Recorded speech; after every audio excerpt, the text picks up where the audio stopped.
430 straw machine. Alright, Jim, this is our level 5 groups that are in the middle of the machinery practical board.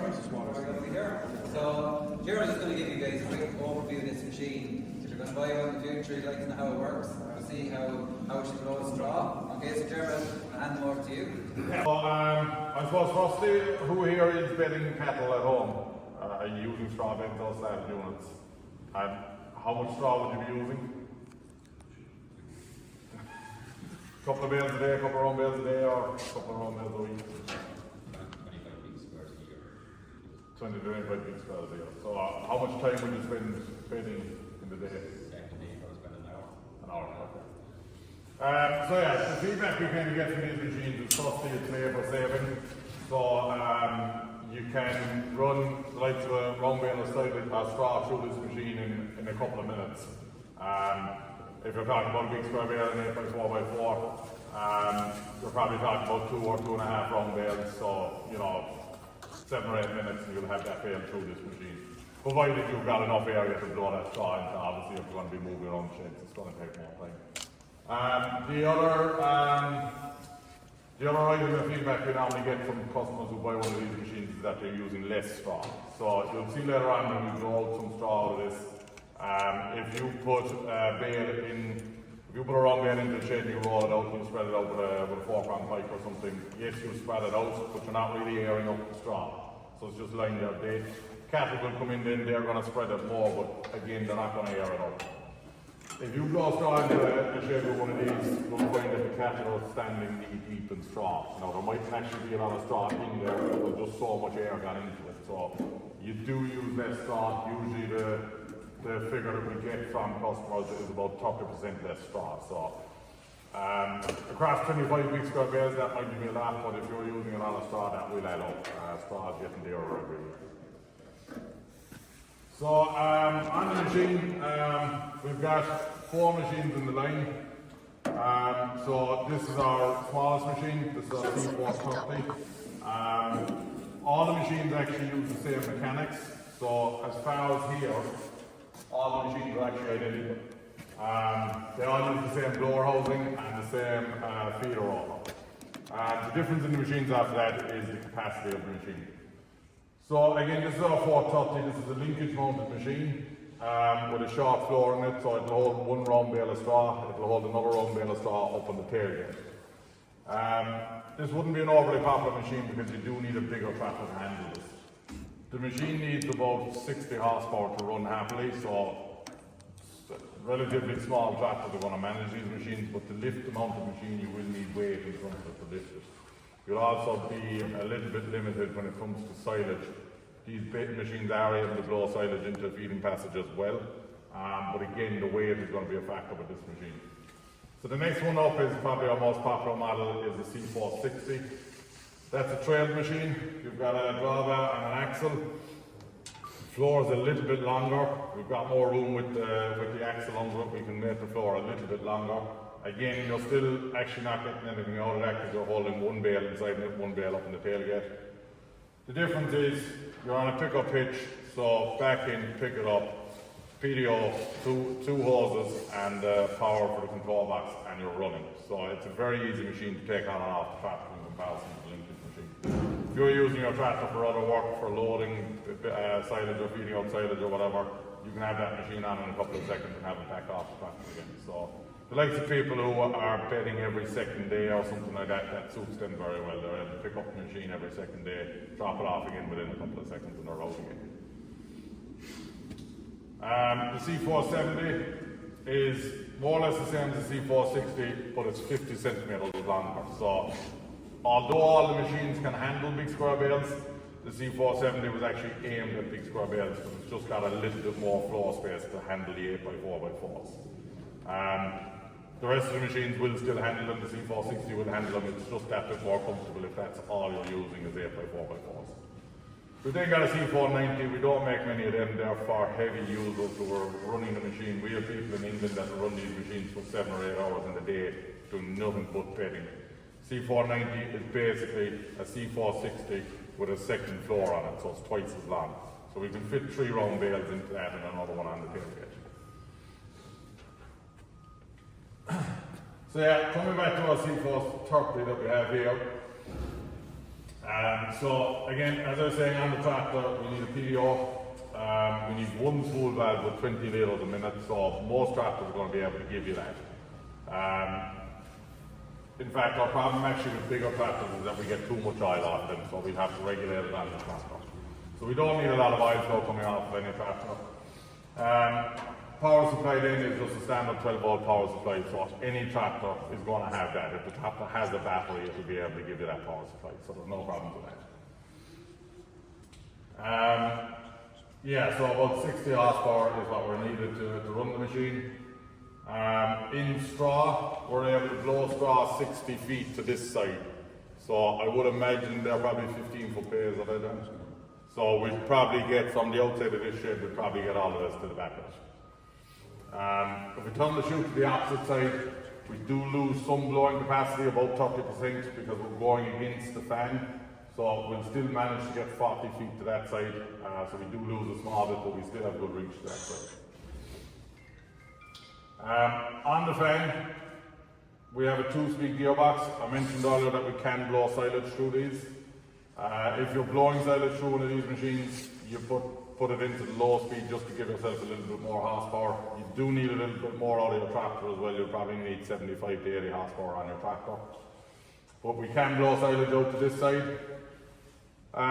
This time of the year, a lot of people will actually use that system for buffer feeding. So if you've got livestock outside, whether it's sheep or cattle, you can put a round bale into this machine, take it out into the field and blow that silage onto the ground. We see a lot of people running that system.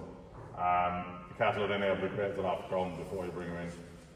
Well, conditions are still good, but there's just not that much grass cover on the ground.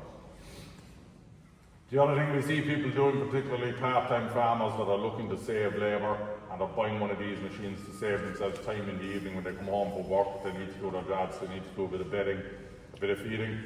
What they actually do with the C460s is put a round bale of silage into it and put a round bale of straw on the back of it.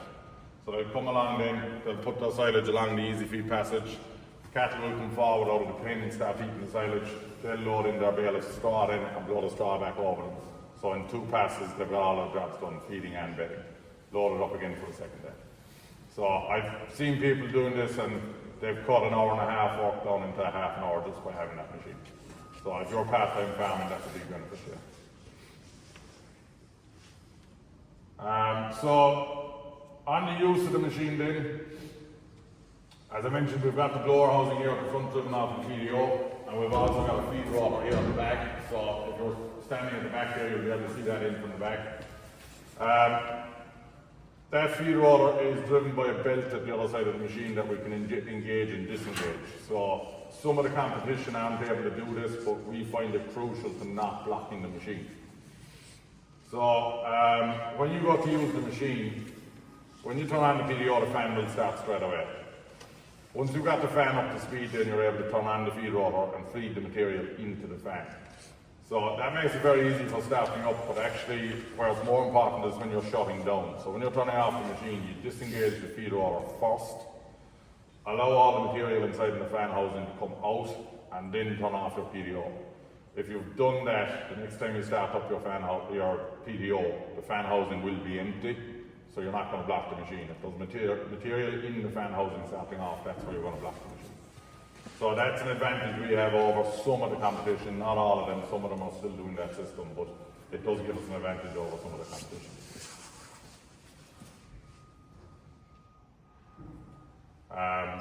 Underneath then you've got the floor, so once you've got the fan, the feed roller started up, you can start the floor and start feeding in your material. To regulate the amount of material coming through the machine, we regulate the floor speed to do that. There's no way of shutting down how open the fan is, so we regulate our floor speed to do that. And you reverse that floor then, you can reverse the floor as well. Yeah. Alright. It'd be interesting to see what it takes to cover the shed. I think working with people would take with 2 beads every second day to manage. If you were happy enough to clean it up, we'll swap it. Just on the front of it here then, to change your gearbox speed, it's here and third place. And look at different probably forms of where you'd use it, but your hair is usually for your straw and third place to be used for silage. Yeah, well, people use it for straw as well if you don't need to reach the 60 feet. It can still be used for straw, so if you were spreading both silage and straw, then you know you can leave it in the low speed and get away with it. But yeah, typically the reason you go in there is because you're blowing silage. Yeah.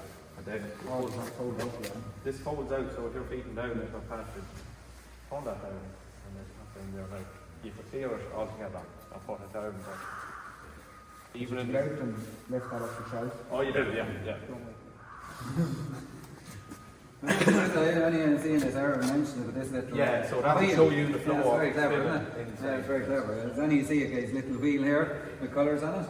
And Jeremy, you run it says maximum speed 610. Is it's obviously running a 1,000 shaft, is there a 540? No, running 540. Running 540. Yeah, but you can go above your 540 up to 610. Again, if you're trying to reach into the shade, you can just give it extra off the track. Yeah. Very good. Any other questions, guys? Girls? Can you leave that in the cab, the screen and all in the Oh cab? yeah, just you have a 3-pin plug that comes on the opposite end of this, and you have a multi-pin plug that goes around that. To be safe leaving that in the cab so it doesn't get wet. Yeah.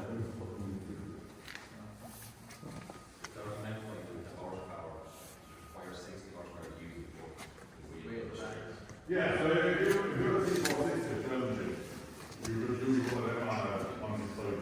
Massive. Sorry?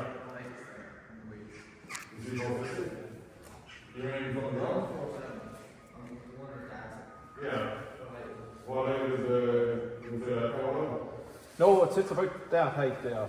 Yeah. Yeah, you're roughly the same, yeah. And the width of it is no wider than.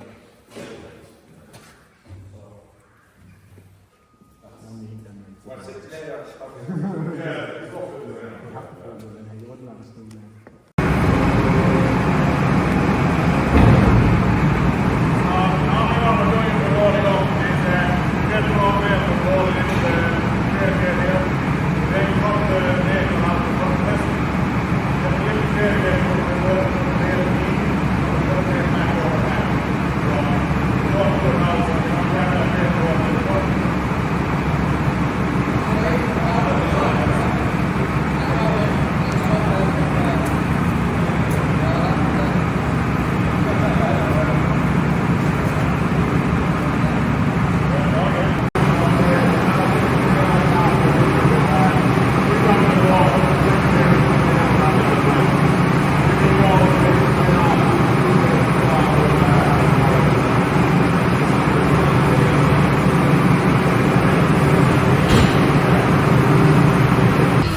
So this is the control box. You have your joystick for your spout, you have the speed of your floor, you have your chopper length, forward and back, you have your rear door, you have your chopper unit, you have your speed of your floor, one speed, or you have your 2 speeds, and you can reverse the flow as well. So you have to put on your PTO first.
just like that, it's done. So, whenever you're turning your machine off, right, you have to turn your floor off first, then your chopper unit, and then your PTO. So, it's the opposite way to starting up. So, start up, you turn on your PTO, turn on your chopper unit, and turn on your floor. And then when you're turning the machine off, turn off your floor, turn off your chopper unit, and turn off your PTO.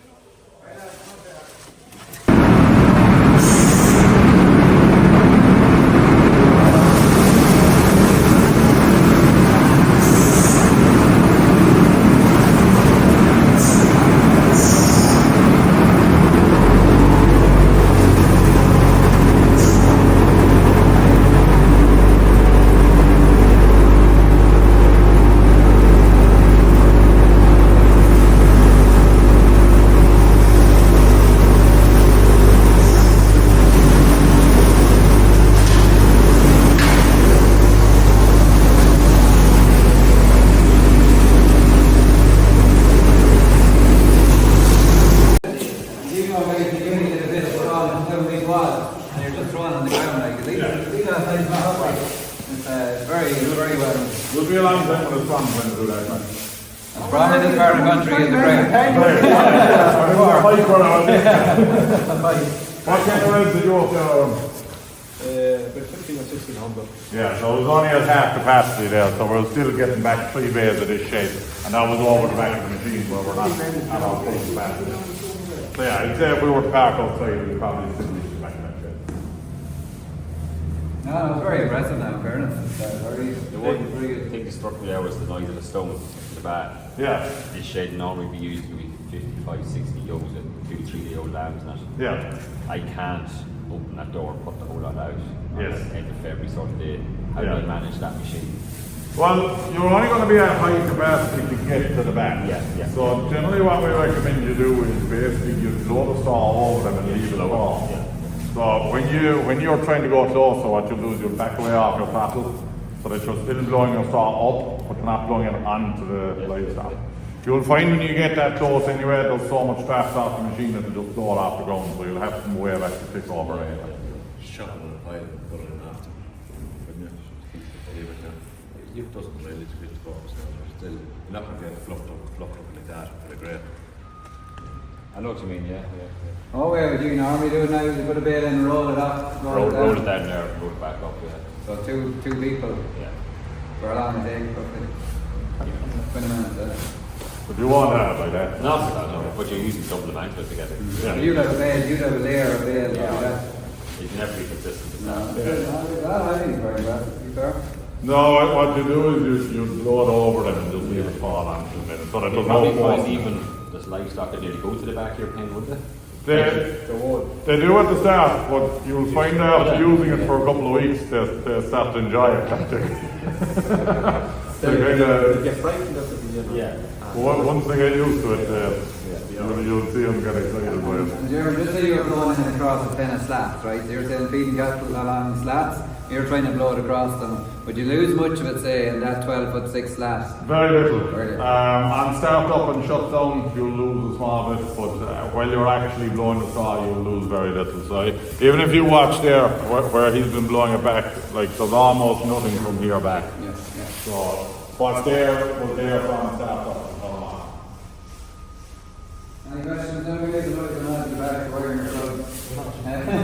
Any questions, Erwin or German? Before you go? Do you have a discount in your pocket or do you want to? We want to be brochure for bringing it.